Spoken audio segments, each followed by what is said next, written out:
Olá, sejam muito bem-vindos a mais um episódio do AlphaCast, quinta temporada. Eu sou Augusto Narikawa e com vocês, ninguém mais, ninguém menos que a nossa apresentadora favorita, Patrícia Quitero. Olá, tudo bem, pessoal? Oi, Augusto. Olá, como você está? Eu tô maravilhosa. Nossa, coisa boa. É bom estar maravilhosos, E né? de cor de rosa. Chiquetérrima. Não tô? Hoje você está muito Barbie, para variar. Exatamente. E hoje Sou bem patricinha.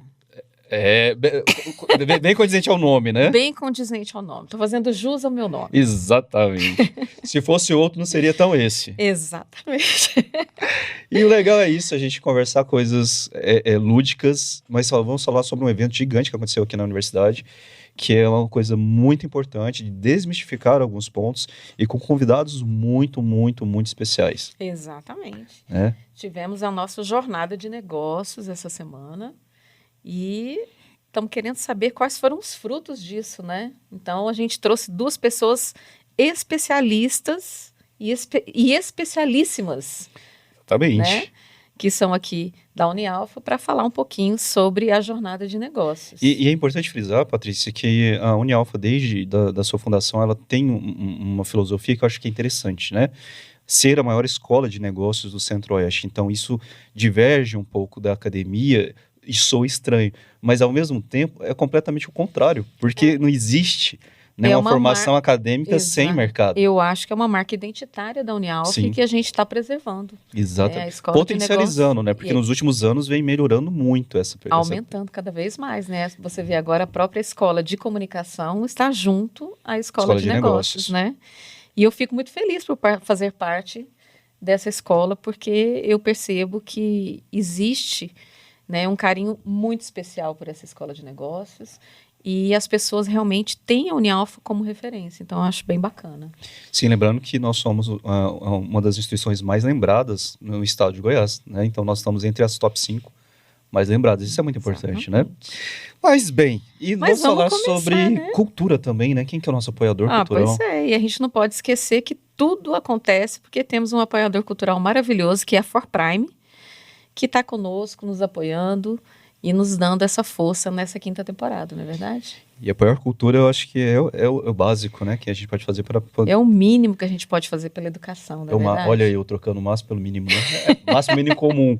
Eu na matemática... E, nossa, eu tenho um matemático aqui, né? Para passar vergonha. Mas, enfim, vamos lá. E conosco, quem é com a gente hoje? E aí eu quero apresentar os nossos dois convidados maravilhosos. Então, eu vou começar falando aqui sobre o Pedro Souza. Que eu não tenho nem roupa para poder... Não, você viu, né? Aqui o negócio tá bom.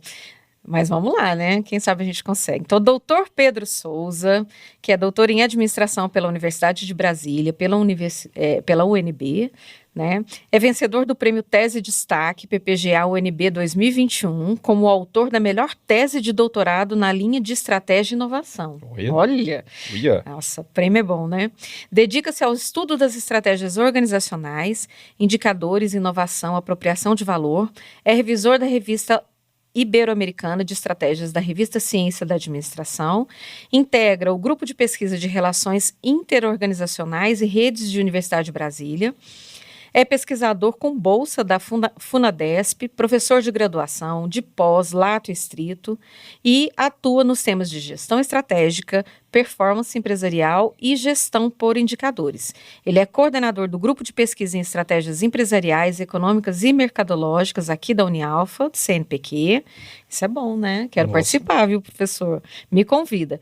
E coordenador do mestrado profissional em administração aqui do Centro Universitário Alves Faria, né, que a gente chama de MPA. Seja muito bem-vindo, professor, é um prazer te receber aqui hoje. Muito obrigado, professora Patrícia, muito obrigado, professor Augusto. Espero que eu possa esclarecer e tirar algumas dúvidas e fico à disposição. Que bom, a gente que agradece, porque realmente é um prazer tê-lo aqui conosco, a gente tem percebido o diferencial na qualidade do ensino, principalmente do mestrado, após a sua entrada. Então, eu fico muito feliz em te receber aqui também. Maravilha, fico feliz, obrigado. E quem mais? Conosco também, professor Pedro Falcão, que é mestrando, faz o mestrado profissional em administração aqui pela instituição. Ele é pós-graduado em gestão financeira e controladoria, pós-graduado em administração estratégica, MBA em finanças e estatística e MBA em empreendedorismo, marketing e finanças, curso de nível em gestão e segurança do trabalho, tecnólogo em gestão financeira, bacharel em administração e bacharel em contabilidade. Esse gosta de estudar, né? Tem segunda graduação em matemática, né? É professor universitário há mais de 3 anos e também é um consultor empresarial. Seja muito bem-vindo, Falcão. Muito obrigado, professor Augusto, professora Patrícia, pelo convite e me coloco à disposição para todas as dúvidas aqui hoje nessa tarde. Professor Falcão é nosso professor também no curso de Publicidade e Propaganda, está conosco lá nas disciplinas de marketing. Olha só. E está fazendo maior sucesso, o pessoal adora ele. Que coisa boa. É bom quando a gente está entre colegas, né? Eu acho que o mais importante é isso e o diálogo sobre esses processos são muito importantes nesse contexto, né?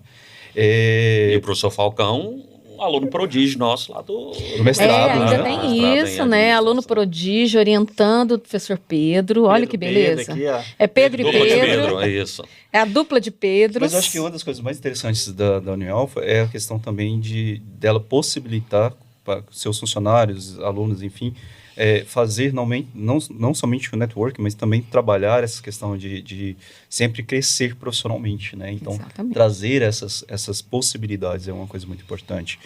E corroboro com a fala da Patrícia, Pedro, quando fala que realmente o mestrado tem uma nova pegada e isso está fazendo uma diferença muito grande. Inclusive, foi um dos pontos, né, que a gente falou, nossa, caramba, isso é muito bom. E a área de negócios vem crescendo muito nos últimos anos, tem se desenvolvido bastante, e hoje o mercado conhece a Unialfa exatamente por algumas áreas, né, e a de negócios despontou de maneira muito significativa nos últimos anos. Né, e tem sido reconhecido, né? Eu acho que esse reconhecimento é muito importante. Eu acho que as pessoas, principalmente da graduação da área de negócio, têm se preocupado em se formar, não apenas em MBAs, em pós-graduação lato sensu, mas principalmente no estrito sensu, né, professor? Sim, inclusive a gente tem alunos do MPA, né, do mestrado em administração, que fizeram 5, 6 cursos de pós-graduação, né? Então, em certo momento, eles identificaram a necessidade de ter uma progressão vertical, né? De ter uma formação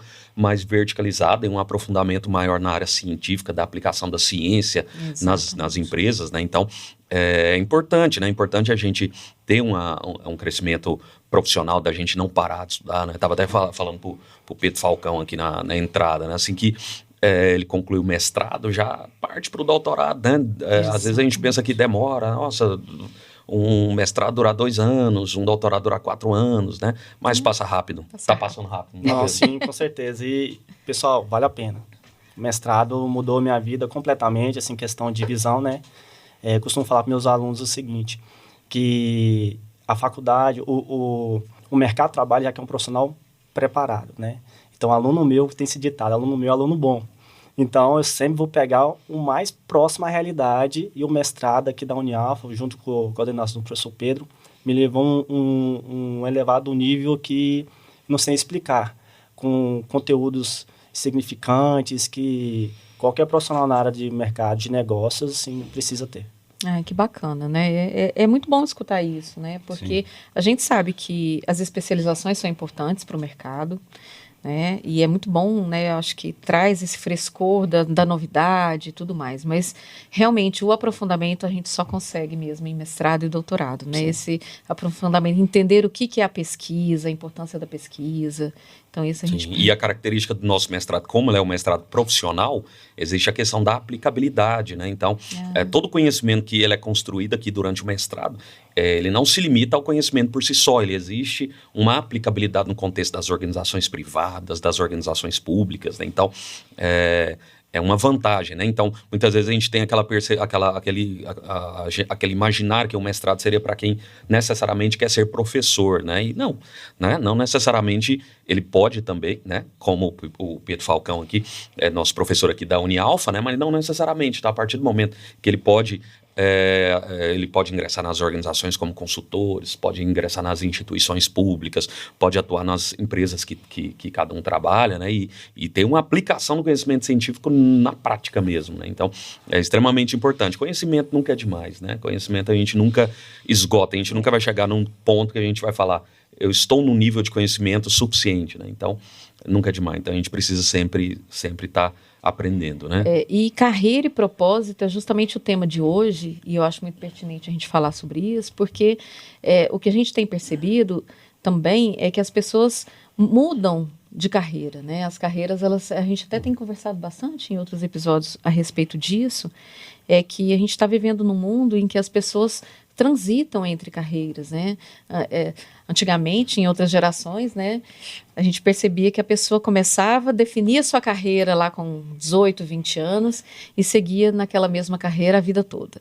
E hoje o que a gente tem percebido é que até essas amplas possibilidades de mudança e de trabalho faz com que a nossa jornada acaba modificando, sendo traçadas de forma diferente, né? Então eu acho tão importante isso, a pessoa se dedicar, mudar, e de repente esse tema eu acho muito pertinente nesse sentido, né, Augusto, de pensar qual que é o propósito da minha carreira, da minha vida hoje. Será que eu estou na carreira certa? Será que não é hora de dar uma guinada e dar uma mudada? Então, eu acho que, com certeza, vocês devem se deparar com pessoas assim que visualizam essa mudança, né? Sim, e também, muitas vezes a gente pensa que a pessoa está em determinada idade, é tarde para mudar de carreira, né? Então, não, já estou com os meus 40, 50, 60 anos, então já não é mais possível para mim, né? Então, isso é uma ideia equivocada, né? Se você tem a intenção de mudar de carreira, muitas vezes você fez até a sua formação toda em uma área e gostaria de mudar de carreira, eu não vejo absolutamente nenhum problema, né? Eu acho que a gente precisa seguir os nossos sonhos, né? Eu acho que a vida é tão curta, né? A vida é tão curta, eu acho que se a pessoa tem a intenção, tem o interesse em seguir uma nova carreira, se esgotou um ciclo e a pessoa tem essa percepção que se esgotou o ciclo, também não vejo problema nenhum da pessoa iniciar um novo ciclo, né? Ou muitas vezes, uma coisa que eu acho importante, muitas vezes complementar, né? Muitas vezes não quer dizer que a pessoa vai ter uma volta de 180 graus, né? Muitas vezes ele tem uma complementação da vida profissional dela e nunca vai perder, né? Então, por exemplo, às vezes a pessoa fez uma graduação em publicidade, que é da professora Patrícia, da coordenação dela, e aí a pessoa gostaria de fazer uma formação na área de jornalismo, que ainda está dentro da parte de comunicação, mas se quiser fazer da administração, quer fazer uma formação em uma outra área, uma coisa vai complementando a outra, né? E o conhecimento científico... Conhecimento nunca é demais, né? Claro. E é tão interessante, professor Pedro, Patrícia, Augusto, que quando fala de trajetória, incrível que pareça, minha primeira aula, quando eu começo na faculdade com meus alunos, eu falo o seguinte: minha vida começou com a linha do tempo. Eu sabia onde que eu queria me encontrar com a trajetória de tempo com certo tanto de idade. Eu tenho 31 anos de idade hoje, né? E assim, eu sabia onde que eu ia encontrar. E eu fui fazendo essa trajetória acadêmica olhando pessoas que me influenciaram, né? Que meu pai sempre dizia para mim: tem algo que você não vai perder na vida, é conhecimento. Tem isso, ninguém te toma. Então, busque quando você está novo. E quando nós falamos de uma pirâmide, eu costumo falar que eu inverti a pirâmide. Eu preferi investir agora para depois contar mais tranquilidade, com a estabilidade, eu tenho mais um sossego, do que a maioria das pessoas faz, que eles primeiro falam: vou esperar ficar um pouco mais, vou saber o que eu quero, não. O que eu costumo dizer para meus alunos: tá com medo? Faça. Tá sem pensamento? Faça. Você só vai saber se vai dar certo se você fazer. E com isso, professor, mas eu tenho que fazer um planejamento estratégico. Não precisa. O planejamento estratégico, plano de negócio, você faz isso, você já tem um negócio fundamentado. Então, coloque suas ideias em prática. A sua trajetória você tem que colocar em prática. Então, isso você vai desenvolver com o tempo. E essa trajetória é significante mais, é muito importante. E muitas vezes a gente esquece que... eu não sei qual que é a realidade de vida de cada um de vocês, das meninas aqui da produção. Eu tenho a percepção que a única forma realmente que a gente tem de mudar de vida, a gente tem algumas outras formas que a gente poderia contar com a sorte. Por exemplo, ganhar na Mega Sena, né? Mas eu vejo que o estudo é uma das únicas maneiras, uma das únicas formas que a gente tem de mudar de vida, né? Eu sempre coloquei muito isso na minha cabeça em relação à minha vida, né? Assim, rapidamente contar um pouco da minha história e como que a educação mudou minha vida, né? Eu nasci de uma família extremamente pobre. Comecei a trabalhar com 11 anos, né? Tem uma palestra que eu ministro, né? Que eu já ministrei em várias cidades, né? E eu termino a palestra com a seguinte frase: será que vocês estão aqui me ouvindo? Será que vocês escutariam uma pessoa que vende, que é, por exemplo, um vendedor nos ônibus de Goiânia e tal? E aí eu sempre concluo falando assim, então, pois é, vocês estão 1h30 escutando. Eu trabalhei um bom tempo de vendedor eu vendi agulha.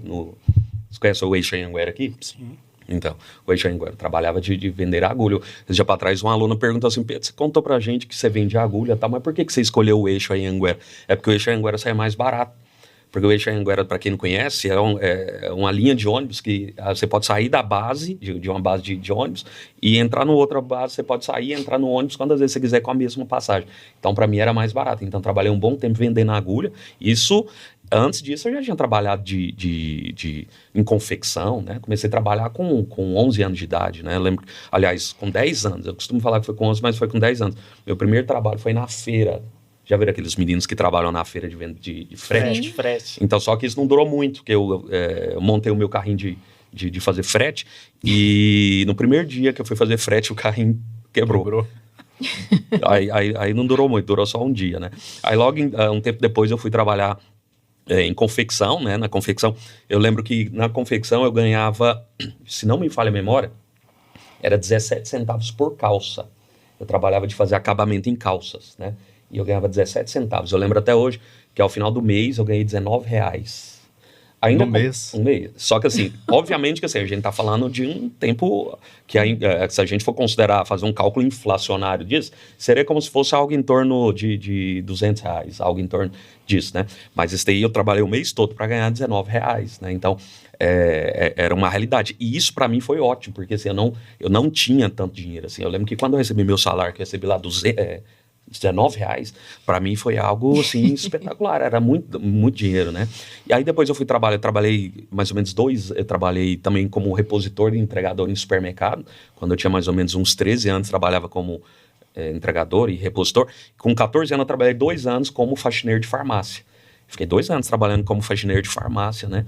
E aí, entre várias coisas, né, que eu fiz, aí nesse meio tempo eu fui trabalhar nos ônibus de Goiânia, trabalhando como vendedor e com muito orgulho, né? Eu tenho muito orgulho de ter trabalhado com todas essas coisas, né? Trabalhava vendendo agulha, eu lembro até hoje.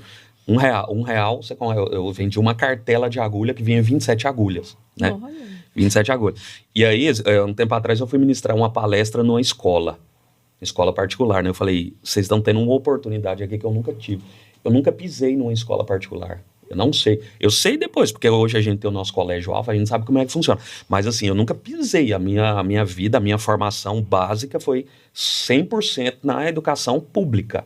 100% do prézinho lá até o 3º ano do ensino médio, escola pública, né? Nunca estudei em escola particular, né? E aí trabalhando desde os 11 anos, 10 anos trabalhando de vender agulha no eixo, trabalhando de faxineiro de farmácia, e eu coloquei na minha cabeça que eu queria ter uma oportunidade de mudar de vida. E eu coloquei na minha cabeça que a única forma que eu teria de mudar de vida não seria outra. Seria através da formação, seria através da educação, seria através da minha possibilidade de estudar.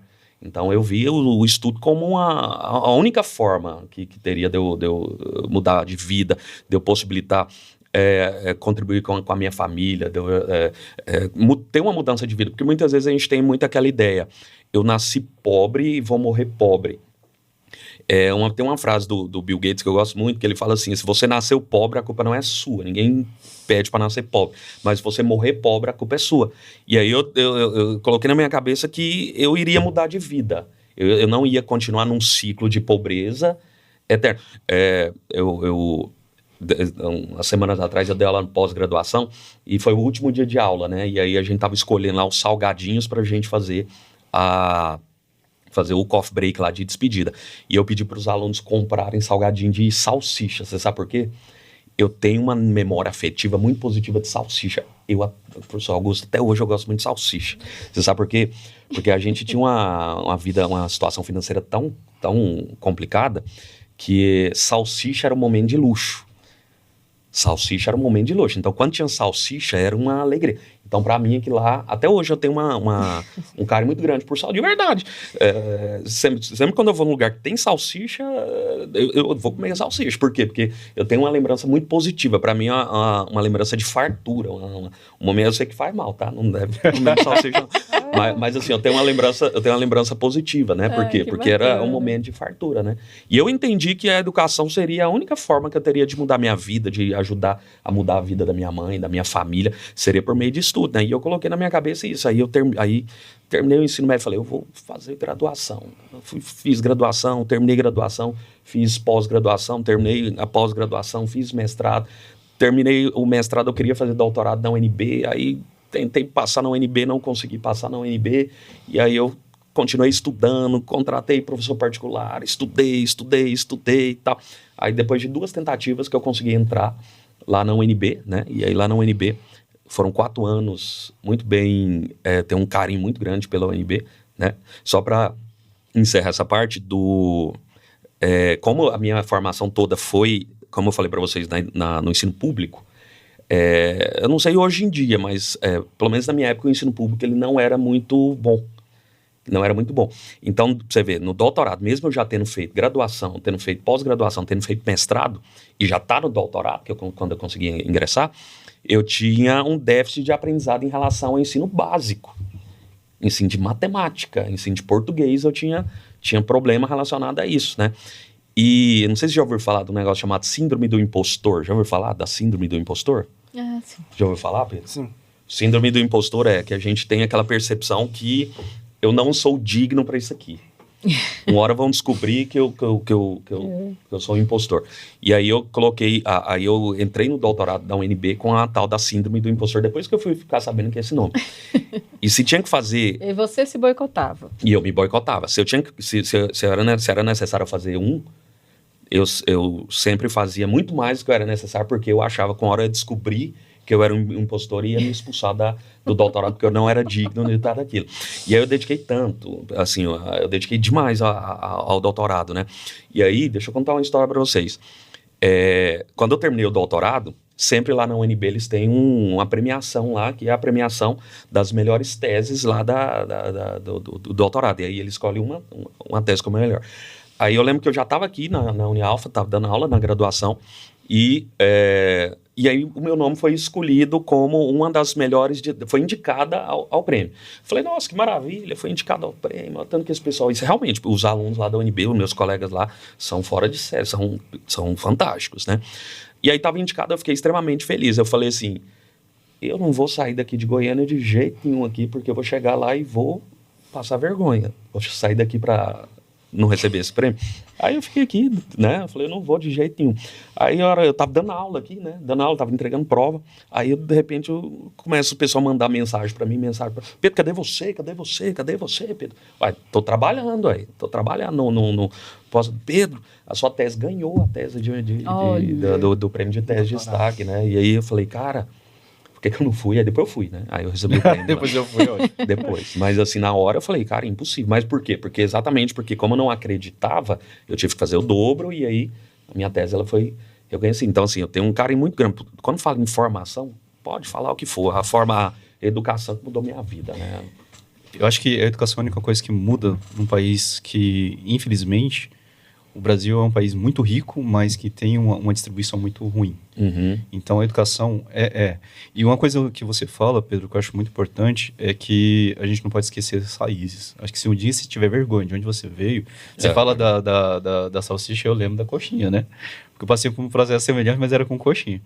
E a gente não pode esquecer de onde a gente veio. E eu me lembro na graduação mas também faz tanto tempo, né? Mas enfim, na graduação, ser mestre era uma coisa assim... chegaram no Olimpo. Né? Porque, e os professores tinham mania de colocar isso, né? Os professores, os doutores, tinham a ideia de colocar assim e tal. Então a gente achava que nunca... E tem muita gente que ainda acredita que o mestrado e o doutorado é uma coisa inacessível. Uhum. Tanto é que eu comecei lá em 2005 a fazer algumas matérias como convidado. Depois eu falei, não vou porque não vai dar certo e tal. E anos depois o mercado me obrigou a voltar e fazer o mestrado. Mas, assim, eu tinha essa ideia de que o mestrado também não era uma coisa, assim, acessível, né? Que não era uma coisa para todo mundo, que era só as melhores mentes e etc e tal. Não que não seja, porque, assim, sendo muito sincero, o mestrado, só quem fez sabe quanto é difícil. Não vamos romantizar o processo, não. O Pedro tá no meio. Né? O Pedro o Falcão tá quase chorando ali, né? Porque, querendo ou não, é um processo extremamente difícil, você tem que fazer muitas entregas, né? Você se coloca à prova o tempo todo, e querendo ou não, é muito, muito complexo. Só que não é aquela coisa fora do comum, não é uma coisa que você não vai conseguir fazer, como colocavam pra gente há alguns anos, né? Que é só a nata da nata, da nata, da nata. E, infelizmente, hoje, graduação ainda é uma elite que faz. Né? Uma pequena elite que consegue o curso superior. Muitos dos nossos alunos são os primeiros que irão se formar para alegria e orgulho de uma família, né? Então, assim... Mas, ao mesmo tempo, eu acho que houve uma melhora, eu acho que a palavra democratização é uma palavra muito forte, mas pelo menos houve uma melhora na quantidade de pessoas que podem entrar no mestrado, que podem fazer. Houve também um crescimento de instituições que fornecem. Infelizmente, umas boas, outras nem tanto, né? Nós temos aí uma nota muito boa, nós temos professores excelentes, Pedro é prova disso e outros grandes professores do mestrado que nós temos. Mas eu acho que, assim, a primeira coisa que você tem que pensar é: eu quero fazer um mestrado, então eu vou pesquisar um lugar que seja bom. Olha o Lattes é uma plataforma que é acessível a todo mundo. Quem é esse professor? Como é que vai? Né? Qual é a linha? Porque também as pessoas querem passar, e aí foi um erro meu. A gente quer passar no negócio, mas não estuda qual é a linha de pesquisa daquela instituição. E a UNB tem uma, né, não sei o quê. E a UNB, ela é referência mundial, né? A UNB, em termos de diplomacia e relações internacionais, que foi meu curso, eu lembro que o sonho da gente era ter aula lá, tem ministros, né, embaixadores que dão aula. Era o nosso sonho. Mas, enfim, pesquisem, olhem as linhas. E no mestrado não quer dizer, né, Falcão, que não vai mudar. Isso. Né? E sim, tem muita coisa que a gente vai com a certeza. Quando chega no meio do caminho, a gente fala: opa, pera lá, o negócio não é bem assim. Eu mesmo mudei meu projeto de pesquisa no meio do percurso inteiro, né? Porque teve um outro quesito. Porque o mestrado, ele também precisa estar em continuidade com a questão chamada sociedade, a atualidade.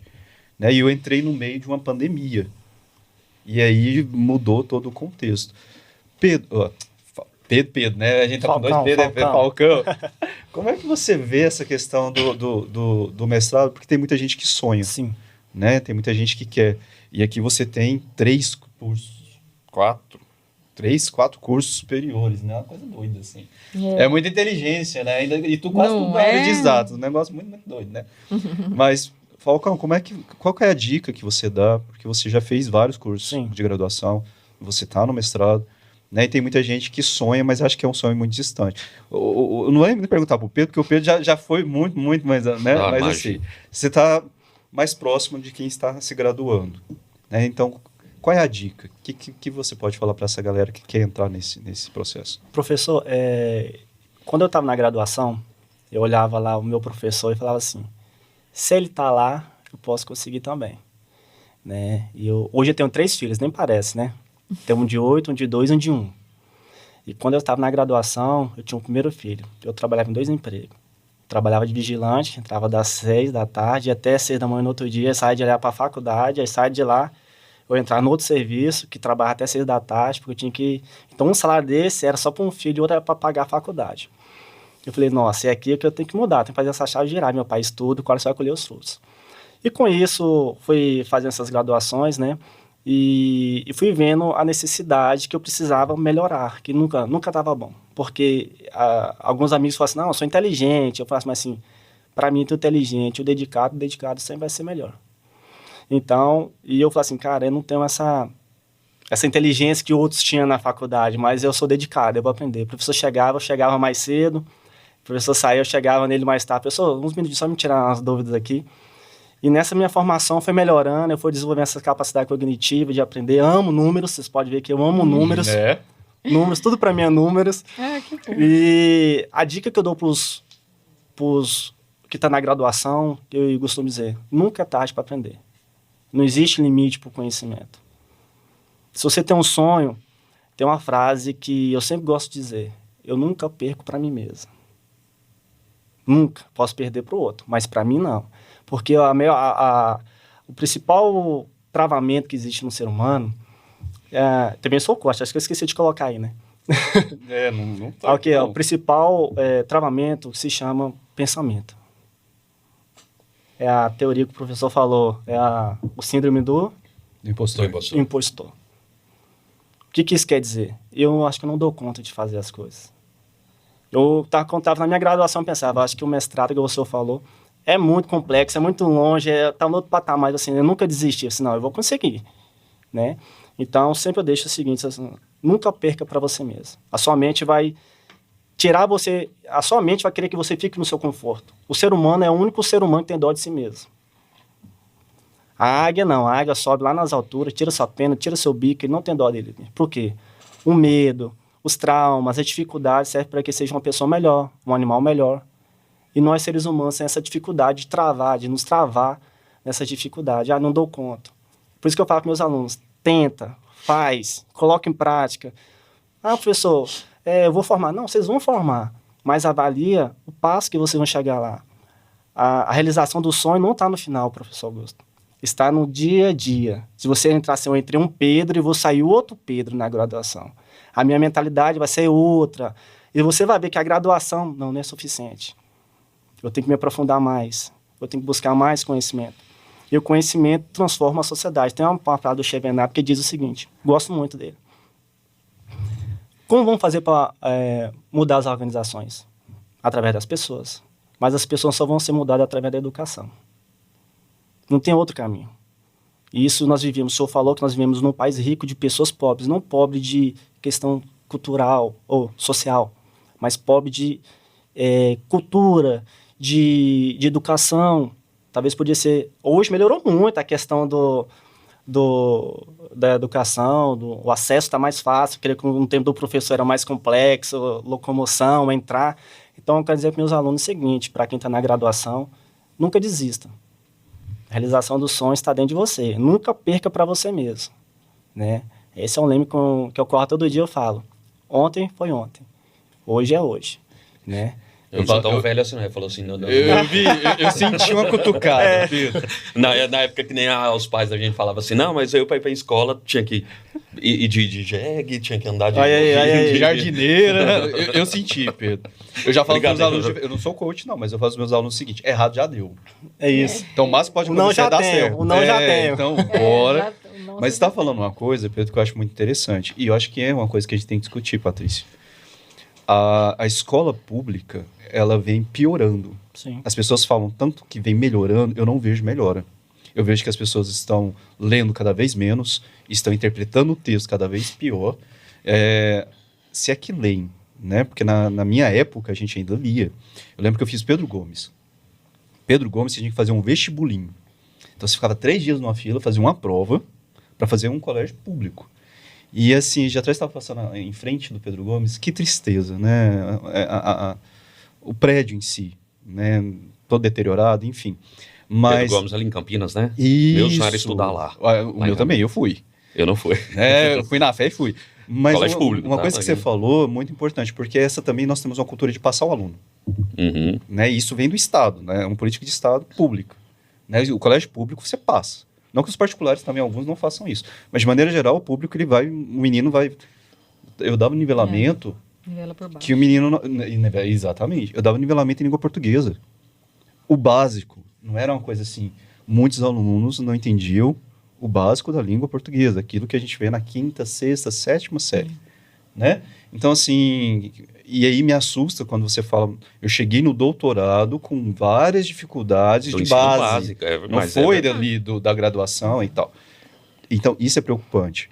Porque também, eu concordo, Falcão, quando você diz que a educação é a única coisa que salva um país. Se nós analisarmos, isso é ciência, não é achismo. Todos os grandes países desenvolvidos investiram pesado. Vamos pegar aí o último país que fez uma mudança geral, Coreia do Sul, né? 30 anos, Coreia era extremamente pobre. E hoje a Coreia é uma das maiores potências da Ásia. Exatamente. Né? Então, assim, vamos pegar longe. Né? A China. Por mais que se fala que a China é comunista, né, e tal, não sei o quê. Eu nunca vi um país comunista mais capitalista do que a China, né? E extremamente rico. Extremamente. Até 2026 tem uma previsão de passar, inclusive, o PIB dos Estados Unidos. Mas investiram pesado, maciçamente em educação. E o Brasil parece que vai no caminho contrário. Não sei se vocês têm essa impressão, às vezes a gente fica com aquele receio, né? Principalmente hoje falando em inteligência artificial, a gente fica com aquele receio, né? A inteligência artificial vai vai acabar com a mão de obra, que a gente vai todo mundo ficar desempregado. Eu montei um gráfico comparativo, um quadro comparativo entre os países fazendo um paralelo entre os países que mais têm automatização e os países em relação à questão do desemprego. Automatização e desemprego. E aí a gente pensa assim, então os países que são mais automatizados significa que tem mais desemprego, porque afinal de contas o robô, a automatização tirou o emprego das pessoas. Só que aí que tá. Os países mais automatizados são os países que, inclusive, a correlação é inversa. Os países mais robotizados, os que têm mais automatização, é o que menos tem desemprego. Então, você pega quais são os países mais que existe uma maior automação, que existe a maior robotização dos processos. Coreia do Sul, Singapura, Estados Unidos, Alemanha, e o índice de desemprego é mínimo. Então, quer dizer, na realidade, a tecnologia ela não vai tirar o nosso trabalho. A gente tem que saber se adaptar à realidade. Então, quer dizer, o estudo que a gente tem, a formação que a gente tem, a gente precisa estar atualizando. É por isso que a gente tem que entender que aquilo que eu falei, nunca vai chegar um momento que a gente vai falar assim, a minha formação está completa. Por quê? Porque a educação é uma educação continuada. Não existe essa questão da educação. O estágio do doutorado é o último nível de formação. A educação ela é continuada? Não existe essa questão assim de agora cheguei no nível. As informações vão atualizando, as formações vão atualizando e a gente precisa sempre estar estudando. E essa questão da educação, né, desde a educação básica, é aquilo que eu falo principalmente para os meus alunos da graduação. Eu falo, cara, você já está aqui. Você já está tirando o período da noite, você já está aqui, eu sei que não é fácil, você já está aqui. Então faz esse negócio valer a pena, ué.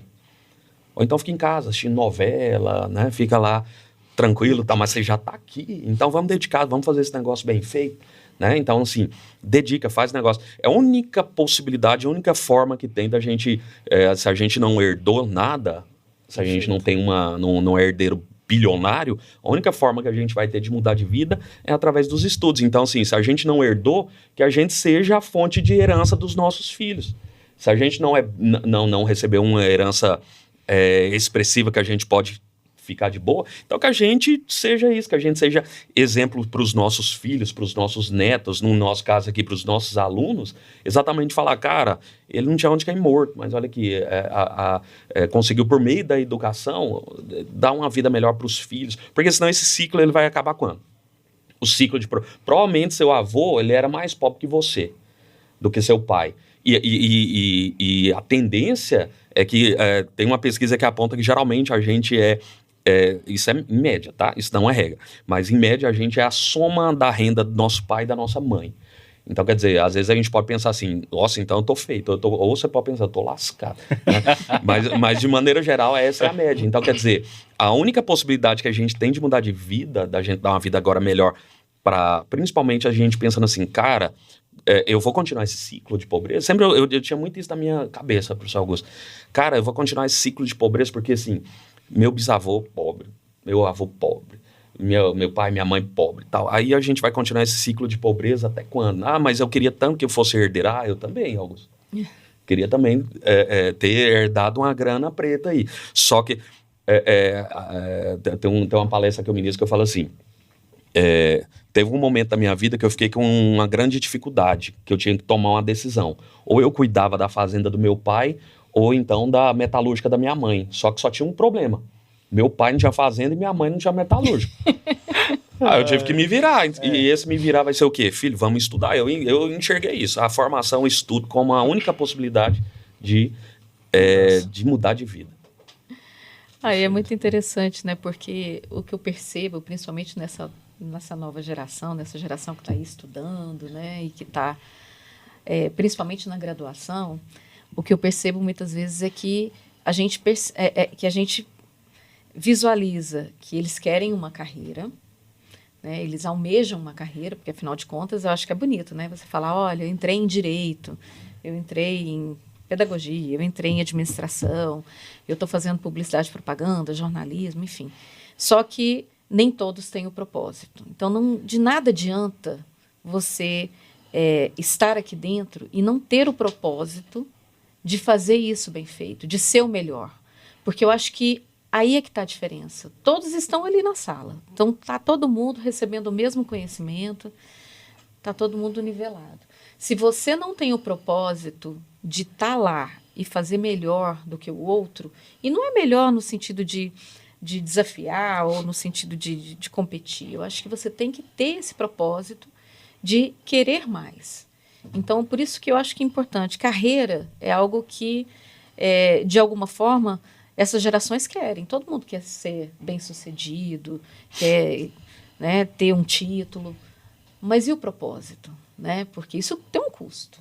E esse custo é alto, gente. Então, não é só chegar até aqui. Né? Eu acho que o Pedro falou assim, de uma forma muito pontual. Às vezes, o aluno chega. Aí, ele chega, ao invés dele subir para a aula, ele fica aqui embaixo. Aí passa um pouquinho, ele fica... ou então ele sobe e fica 10, 15, 20 minutos, aí ele desce, estou com fome, desce. Aí já dispersou. E aí, por mais que a gente tente, muitas vezes, né, articular, a gente percebe que ele vai perdendo foco, e aí ele vai se perdendo dentro do processo. Então, eu acho que mais do que almejar uma carreira, eles precisam almejar ter um propósito. Né? Porque sem o propósito de, olha, aqui é o que eu quero chegar, aqui, esse é o lugar. Eu acho que isso fez com que a sua carreira fosse o sucesso, né? Ou tivesse êxito na sua carreira e você tivesse esse sucesso, faz com que até hoje, né, o Falcão esteja aí buscando e agora num mestrado. Da mesma forma, Augusto, né, finalizou o mestrado, logo ele vai estar no doutorado, eu tenho certeza. Eu, da minha forma também, né, fiz o meu mestrado, achei que quando eu fiz o mestrado, na minha percepção, eu achei que o mestrado foi muito bacana, foi interessante e tudo mais, mas eu não tive muito tempo de dedicação. Agora, quando chegou no doutorado, eu falo que mestrado é legal, mas doutorado é melhor virada ainda. De chave. Eu falo que o doutorado, parece que eles pegam a chavinha assim, ó, e viram na vida da gente. Então, o doutorado é virada de chave. É ali que a gente realmente começa a entender, né, uma série de coisas que até então a gente não se atenta, porque muitas vezes a gente está no mercado, está ligado a outro. Aí você sente, olha, o peso de ser um pesquisador. E aí quando eles viram para você e falam, olha, você faz parte de 1% da população que tem aqui a oportunidade de estar aqui nesse lugar, é a hora que você realmente vê o peso que é ser um doutor. Né? E eu acho que talvez seja por isso que o Pedro fala da síndrome do impostor, né? Porque eu acho que, de alguma forma, a gente se sente meio assim, em meio a tanta gente inteligente, e aí são muitas mentes brilhantes, na verdade, É verdade. Pedro? A gente se sente diminuído, você fala assim, nossa, será que... Né? Eu acho que, de alguma forma, eu que vinha de universidades particulares, né, fiz a minha graduação em universidade particular, quando eu fui fazer meu mestrado e meu doutorado na UFG, eu também senti um pouco isso. Eu falava, nossa, mas eu estou aqui, eu gosto do que eu faço, mas eu sempre me sentia assim, diminuída nesse sentido. Nossa, será que... Parece que eles sabem tão mais que a gente, né? Mas você sabe que uma vez eu vi uma pesquisa que aponta que a síndrome do impostor é praticamente com 100% das pessoas que fazem doutorado. Inclusive, aquelas pessoas que, em tese, é aquele cidadão extremamente inteligente. Só que a síndrome do impostor dele é um pouco diferente. É assim, uma hora vão descobrir que eu não sou tão gênio. No meu caso, era assim, uma hora vão descobrir que eu sou burro. No caso desses aí, uma hora vão descobrir que eu não sou tão inteligente. Mas é porque é difícil. Realmente, caberia um podcast só sobre síndrome do impostor aqui. Mas é verdade, porque a gente acaba se boicotando. E a ideia é boa, viu?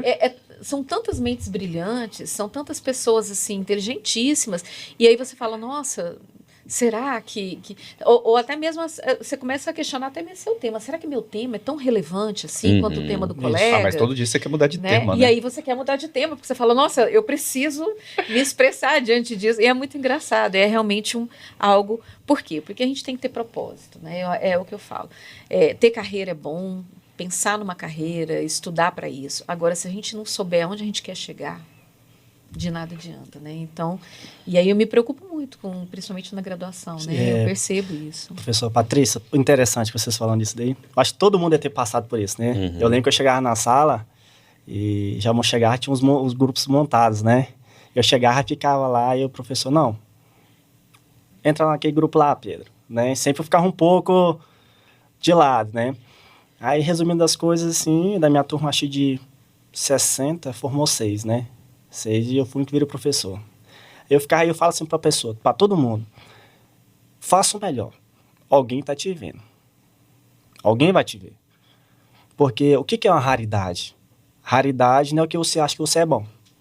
Raridade, quando eu olho para o doutor Pedro, ali é bom em alguma coisa. Ele não falou nada, mas eu vi algo nele. Isso é raridade. E essa é a raridade que o mercado quer.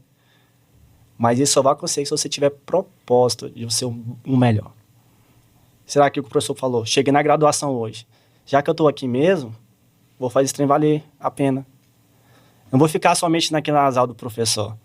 Porque 90% é o aluno, 10% é o professor. Só aquele plus aí que nós estamos ali para tirar as dúvidas, mas a dedicação vai vindo do aluno. O professor chegar e me enrolar assim, Pedro, o que você faz da meia-noite às 6 da manhã? Estou dormindo, então você tem tempo de estudar. Todo mundo escutou isso já. Então você tem tempo. Enquanto outros dormem, vai estudar que vai valer a pena. Eu fui pegando isso, sabe? E o professor falava assim para mim, Pedro, já está escrito, só basta você compreender e aprender. Alguém já teve a capacidade de escrever por você.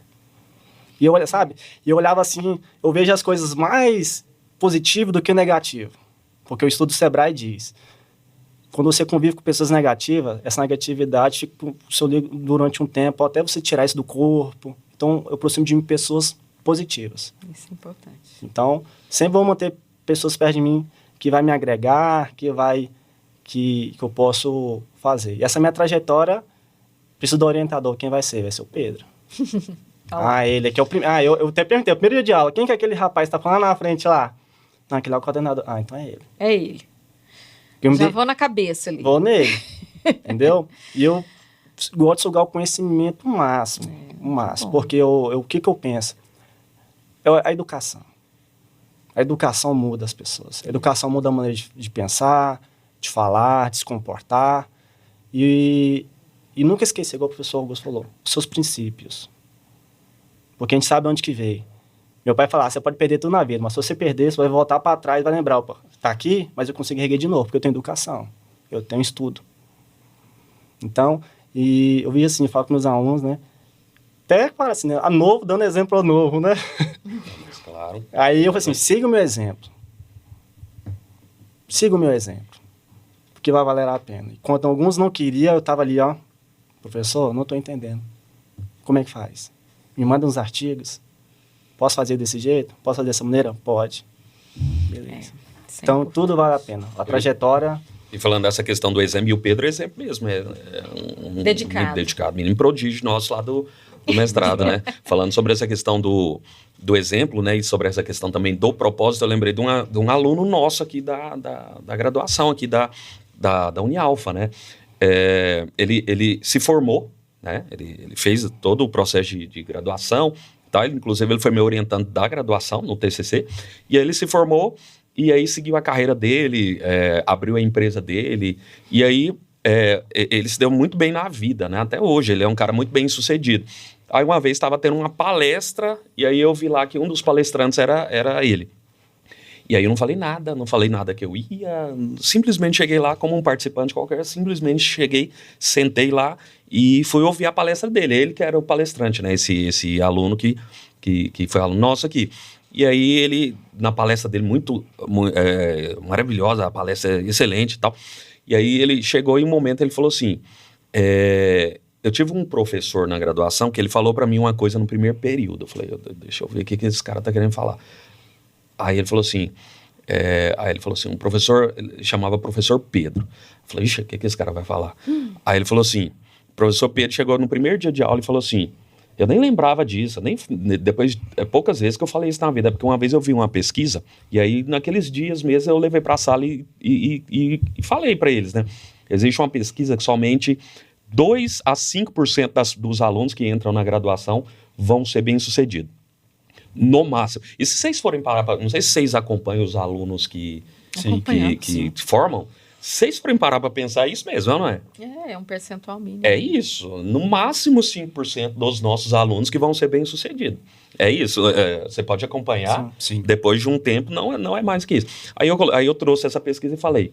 de 2 a 5% dos alunos que vão ser bem-sucedidos. Aí lá na palestra dele falou assim, o professor levou para a sala e falou que somente de 2 a 5% que vão ser bem-sucedidos. Aí ele falou assim, e eu coloquei na minha cabeça, o aluno falou isso, eu coloquei na minha cabeça que eu ia ser esses 2%. Coloquei na minha cabeça que eu ia ser esses 2%.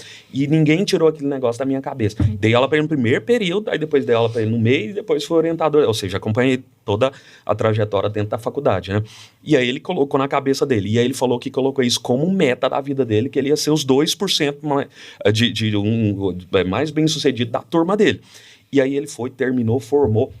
Ele abriu uma empresa, inclusive na área de comunicação e marketing, né?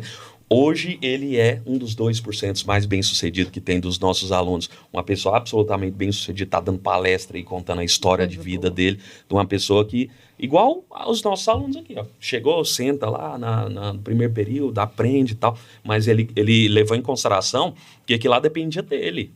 É o propósito, dependia dele, não é a questão. Porque se a gente for parar para pensar, e essa pesquisa é muito verdadeira, se por acaso, a gente que é professor, a gente sabe, não passa mais de 5%.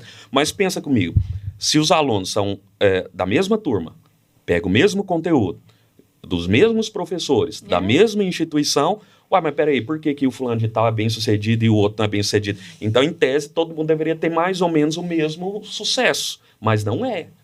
Não é. Geralmente é isso mesmo, 5%. Então, quer dizer, a gente tem que colocar isso como os nossos alunos, vocês que estão nos assistindo, nos ouvindo aqui, colocar isso. Não vai ser mais do que 5%, então que seja você. Que seja você. Os outros, você tem que se preocupar com a sua carreira, com o seu propósito. Então, que você seja esse 5%. Não vai passar disso. E eu espero de verdade que quem esteja aqui nos ouvindo, nos assistindo, que seja... que queira estar entre esses 5%. Infelizmente, nós estamos chegando no final. Mas que fala, coisa viu? boa, né? Que conversa tranquila. Mas acho que, para finalizar, eu gostaria de colocar 2 coisas, Patrícia, e professores. Uma coisa que o Falcão falou, que eu acho muito importante. Às vezes, o esforçado é muito, e eu vejo isso no mercado o tempo todo.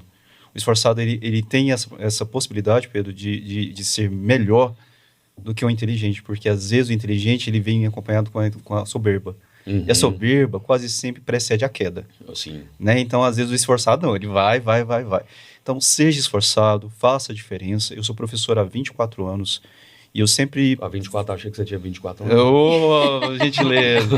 E esses 24 anos eu sempre sonho em um país em que a educação seja vista com melhores olhos, tanto pelo Estado como pela iniciativa privada, enfim. Porque sem professores não existe nação, não existe como você fazer as coisas de uma maneira melhor.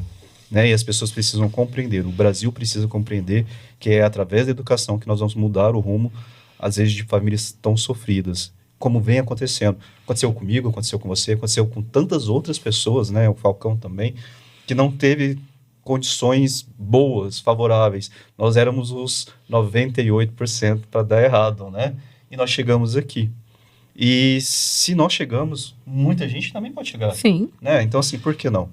Mas eu sempre digo isso, português é maravilhoso, porque quando você fala em propósito, etimologicamente é tão complexo, porque é tão subjetivo, né? E é tão imbricado, cheio de tantos atravessamentos, mas é uma palavra que, se você pegar o cerne, né?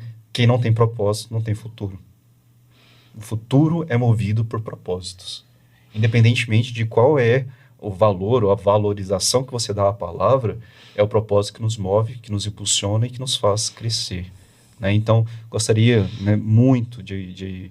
Aprendi muito com vocês, né? Aprendemos, né, Patrícia? Nossa, foi muito bom. E Acho que esse papo ainda vai mais, né? Então a gente vai marcar um episódio 2. Eu acho que é importantíssimo. Né?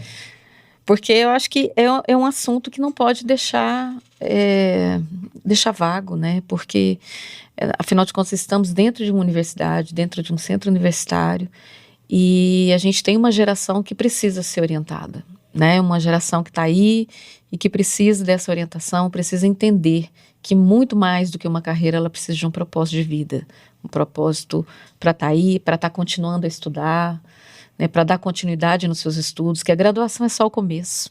A graduação é o início. Depois disso tem tanta coisa, tem tanta especialização, MBAs, mestrado, doutorado, pós-doc, tem tanta coisa, né? Então, e a gente só realmente sente isso, essa necessidade, quando a gente tem um propósito, quando a gente sabe aonde a gente quer chegar. Então eu queria agradecer muito, muito, muito a presença de vocês, dizer que foi um papo maravilhoso e queria que vocês deixassem o @ de vocês aí pro pessoal seguir. Por favor. Por gentileza, como é que tá aí o Instagram, professor? Meu Instagram, phsouza, Souza com S.dr. phsouza, Souza com S.dr. E o seu, Falcão? O meu é @phfalcão. PH Falcão. Isso. Gente, é tudo parecido, né? Não é? Até os roupas. Galera, então um grande abraço para vocês. Okay. Ficamos por aqui. Até semana que vem. Até mais. Tchau, tchau.